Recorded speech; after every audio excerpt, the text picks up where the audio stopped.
जन्माद्यशयतुन्वयादि तरत। भगवान की जो हमने कल गुण सुने थे ना, सच्चिदानंद रूपा है, वही गुण यहाँ भी बताए हैं। भगवान जगत की उत्पत्ति, पालन, संहार, आदि, अश्य, जन्म सब भगवान करने वाले हैं। भगवान जिनके रोम रोम से अनंत ब्रह्मांडों का प्रागट्य हुआ है। कौन भगवान, क्या नाम है उनका? तो व्यास जी ने लिखा सत्यम परम धीमहि, जो भगवान सत्य है। किसी एक विशेष भगवान का नाम नहीं लिया, क्योंकि हमारे ऋषि मुनि बड़े समझदार हैं, बड़े बुद्धिमान हैं, जानते आगे आने वाले कलयुग के लोग जो है ना, वो इस भगवान के नाम पर, संप्रदाय के नाम पे, धर्म के नाम पे बड़ा लड़ेंगे। अगर श्री वेदव्यास जी लिख देते कृष्णाम परम धीमहि, तो फिर सब कृष्ण भक्त झंडा लेके कहते भागवत तो जी हमारी है, क्योंकि कृष्ण भगवान को आरंभ में प्रणाम किया गया। अगर रामाम परम धीमहि लिखते तो रामानंदी कहते हमारी भागवत है, शिवम परम धीमहि तो शैव्य कहते हमारी है। इसलिए व्यास जी ने सब झंझट को खत्म कर दिया और लिख दिया सत्यम परम धीमहि। जो सत्य को मानता है, भले वो राम वाला हो, कृष्ण वाला हो, देवी वाला हो, भागवत सबकी है। भागवत कोई सांप्रदायिक ग्रंथ नहीं है, सबके लिए। जैसे एक प्याऊ जहाँ गर्मी में पानी मुफ्त में निशुल्क पिलाया जाता, वहाँ किसी की जाति पाति नहीं पूछी जाती, धर्म संप्रदाय नहीं पूछा जाता। भागवत भी तुम्हें यहाँ आने से पहले नहीं पूछती तुम किस भगवान को मानते हो, तुम किस जाति के हो। जो प्यासा है, जिसको प्यास है भगवान की कथा सुनने की, उसका स्वागत है। वो कोई भी, सबका स्वागत है। भागवत सबका स्वागत करती। कबीरा कुआं एक है, पनिहारी है नहीं। अब कोई उसको धनुष वाले के रूप में देखता है, कोई गदा वाले के रूप में देखता है, सबका अलग अलग भाव है, कोई किसी रूप में देखे। एक हमारे ब्रज के महाराज जी थे, वो सुनाते थे अपनी कथा में कि एक ऐसे ही बैठा था, कोई नास्तिक बैठा था पंडाल में। महाराज जी ऐसी कथा सुना रहे थे कि जी भगवान ऐसे वैसे, तो खड़ा होकर बोला ये कोई भगवान भगवान नहीं होता, ये सब बेकार की बातें, ये सब मन की कल्पना मात्र है। तो सब बोले अरे भैया कैसे बोल रहे हैं? बोले नहीं, हम प्रूफ कर सकते हैं, आपको पूरा लॉजिक से बता सकते हैं। बोले बताइए। उसने कहा सब लोग आंख बंद करो। सब ने आंख बंद किया। उसने कहा कि सोचो हाथी। तो सब ने आंख बंद करके सोचा हाथी। क्या दिखा? लंबी सूंड वाला, 4 पांव वाला, पूंछ वाला, 2 दांत वाला, सबको यही दिखा? बोले हाँ। सोचो घोड़ा। तो सब ने सोचा क्या दिखा? बोले 4 पांव वाला, पूंछ वाला, लंबा सा। सोचो सेब। सब ने सोचा क्या दिखा? बोला लाल लाल गोल गोल सेब दिखा। फिर उसने कहा सब आंख बंद करो, सोचो भगवान। तो सब ने आंख बंद की। पूछा क्या देखा? तो एक बोला त्रिशूल वाले दिखे, एक बोला हमको तो गणपति जी दिखे, हम तो उनको भगवान मानते। एक बोले हमें गदाधारी हनुमान जी दिखे, कोई बोला हमें बांसुरी वाले दिखे श्याम सुंदर। बोला लो देख लो, यही ये बात सिद्ध हो गई। अब जो चीज़ है सचमुच तो सबको एक जैसी दिखी ना, सेब सेब जैसा, हाथी हाथी, गाय गाय जैसा। अब जो चीज़ है ही नहीं, जो कल्पना मात्र बनाई गई, इसलिए तो तुम सबको अलग अलग दिखाई दी। भगवान होता तब तो सबको एक दिखाई देता। सब बोले वाह बड़े बुद्धिमान व्यक्ति हैं ये, तो बड़ी अच्छी तर्क दी इन्होंने तो। महाराज जी बोले रुक जा बेटा, मुझे बोलने दे, तूने दे दिया अपना लॉजिक, अब मेरा सुन। महाराज जी ने कहा सब आंख बंद करो। सब ने आंख बंद करी। देखो हाथी, तो सबने देखा हाथी, 4 पांव वाला, सूंड वाला। देखो गाय, सबने देखी 2 सींग वाली गाय। सेब, सबने देखा सींग, शेर, सेब, सब अलग अलग देखते गए। फिर महाराज जी ने कहा आंख बंद करो और सोचो अपने अपने पिता, अपने अपने बाप को देखो। तो सब ने आंख बंद करके अपने अपने पिता को देखा। बोले तुमको क्या दिखा? बोले हमको एकदम गोरा चिट्टा दिखा। अब जिसके पिताजी गोरे सो गोरे देखे। तुमको क्या दिखे? बोले हमको तो एकदम काले काले से दिखाई दिए। एक तुझसे पूछा तुझे क्या दिखा? बोला हमको एक हाथ वाले दिखे। अब जिसके पिताजी का हाथ नहीं उसको वैसा दिखेगा, जिसके एक पाँव नहीं पाँव दिखेगा, जिसकी एक आँख नहीं आँख दिखेगा, तो वैसे देखा। महाराज जी ने कहा देखो। उसने कहा मतलब क्या देखूं? बोले मतलब ये कि भैया जब तुम्हारे जगत का पिता का रूप सबका अलग अलग हो सकता है, जो तुम्हारा जन्म देने वाला पिता वो सबका अलग अलग रूप में हो सकता है, तो जो जगत पिता है साक्षात, क्या वो सबका अलग अलग रूप में नहीं हो सकता? किसी का बंशी वाला हो सकता, किसी का धनुष वाला हो सकता, किसी का मोर मुकुट वाला हो सकता। पिता का सबका रूप अलग अलग है, सबके पिता एक जैसे थोड़ी दिखते हैं। किसी के सफ़ेद बाल हैं तो कोई काले बाल वाला है, किसी के दांत नकली हैं तो कोई असली दांत वाला है।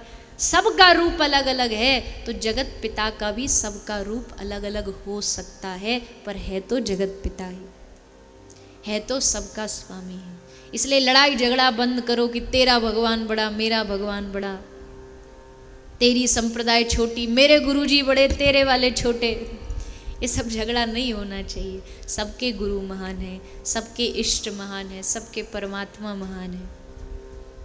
हाँ, पर मेरे से अच्छा कोई नहीं है, ये बात मन में रखनी चाहिए कि भैया हमको जो मिले वो सर्वश्रेष्ठ है।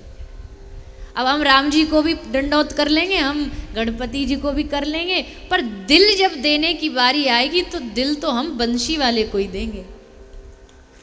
अब जो हृदय में बसे हैं ना, तो वो तो बसे ही रहेंगे, चाहे आप लाख कोशिश करो।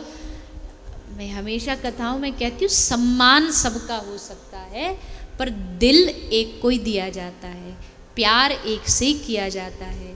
वैसे ही सम्मान सबका हो सकता है, पर प्रेम तो एक ही से हो सकता है। जिनमें आपका मन लग जाए, जिनमें आपकी रुचि हो जाए, उनसे प्रेम करो। तो सत्यम परम धीमहि, सत्यम परम धीमहि भगवान को प्रणाम किया। फिर आगे धर्म प्रोज्झित कैतवोत्र परमो निर्मत्सरा नाम सताम। भागवत का अधिकारी कौन है वो भी बताया कि जिसके भीतर निर्मत्सरता ना हो, जिसके भीतर किसी प्रकार की ईर्ष्या भावना ना हो, वो कथा सुनने का सच्चा अधिकारी है। फिर आगे बताया निगम कल्प तरोर गलितम फलम। श्रीमद् भागवत क्या है? श्रीमद् भागवत पका हुआ फल है, पका हुआ रसीला आम है। आम का सीजन चल रहा है। अब जो फल, जो आम को तोता खा ले ना, तो क्या मानते हैं हम लोग कि तोता का खाया फल क्या होता है? कड़वा होता है, मीठा होता है। तो अगर तोते का खाया फल मीठा होता है, तो सोचो भागवत जी के वक्ता कौन है? शुकदेव जी, शुक। अगर शुक जैसा महात्मा इस भागवत को सुना रहा है, श्रवण करा रहे हैं, तो सोचिए भागवत कितना रसीला ग्रंथ होगा, रसमय फल होगा कि शुक जैसे महापुरुष, शुक जो पूर्व जन्म में शुक, तोता ही तो शुक कहते हैं, तो वो शुकदेव जी इस भागवत को सुना रहे हैं। इसलिए ये भागवत निगमों का पका हुआ फल है, वेदों का फल है, सार है, और ये बड़ा रसीला फल है। अच्छा देखो, आम किस किस को पसंद है बताइए? सबको। कितने आम खा लोगे? कंपटीशन किया जाए, पैसा की शर्त रखी जाए कि भैया आपको इतना पैसा मिलेगा, तो कितना आम खा लोगे? है? बोलो ना। अपनी अपनी, देखो सबकी अपने पेट की अपनी कैपेसिटी होती है, तो अपनी कैपेसिटी अनुसार कोई 2 खा लेगा, कोई 4 खा लेगा, 5।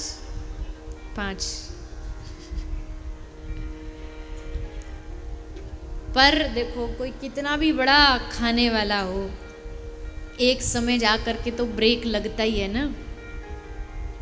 और ये याद रखना, जो पहले वाले आम में जो टेस्ट और रस आनंद आएगा ना, वो चौथे 5वें में नहीं आएगा।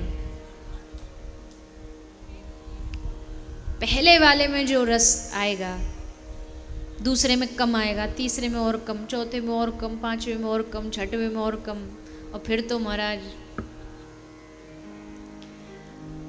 लेकिन अब भागवत भी फल है, आम भी फल है, पर दोनों में अंतर बहुत बड़ा है। उस फल में धीरे धीरे रस कम होता है।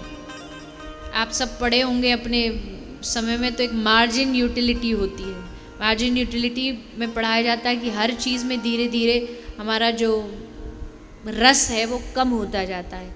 लेकिन भगवान के इस अध्यात्म मार्ग में उल्टा है, यहाँ हर दिन रस बढ़ता है।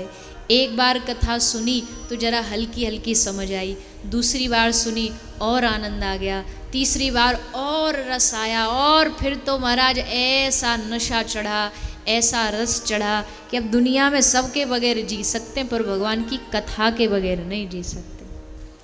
कथा तो जहाँ सुनने मिल जाए सोई दौड़ पड़ते हैं, सोई भाग पड़ते हैं।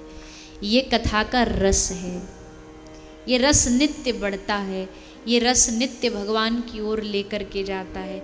और इस रस का चस्का जिसको लग जाए, इस रस का लगा चस्का जिसको लगता, वैकुंठ फीका सा उसको। लाखों महफिल जहां में है यूं तो, पर तेरे महफिल सी महफिल नहीं है। ठाकुर जी के दरबार जैसा, उनके द्वार जैसी महफिल दुनिया में कहीं नहीं है। अरे दुनिया करती होगी अपने दुख भुलाने के लिए दुनियादारी के नशे, लोग करते हैं ना उल्टे सीधे नशे, तंबाकू का नशा, सिगरेट का नशा, शराब का नशा, ड्रग्स का नशा, किस लिए? जो जीवन में बड़े दुख हैं महाराज, क्या करें। एक और महापुरुष और आ गए, उन्होंने और बोल दिया सिनेमा के गीत में, मुझे पीने का शौक नहीं, पीता हूँ। मतलब दुनिया में गम भुलाने को वो यही चीज मिली थी, दूसरी कोई नहीं मिली।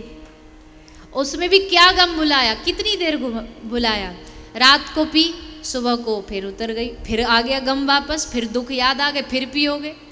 ऐसे उतरने चढ़ने वाला नशा करने से क्या फायदा, जो उतरे चढ़े बार बार करना पड़े।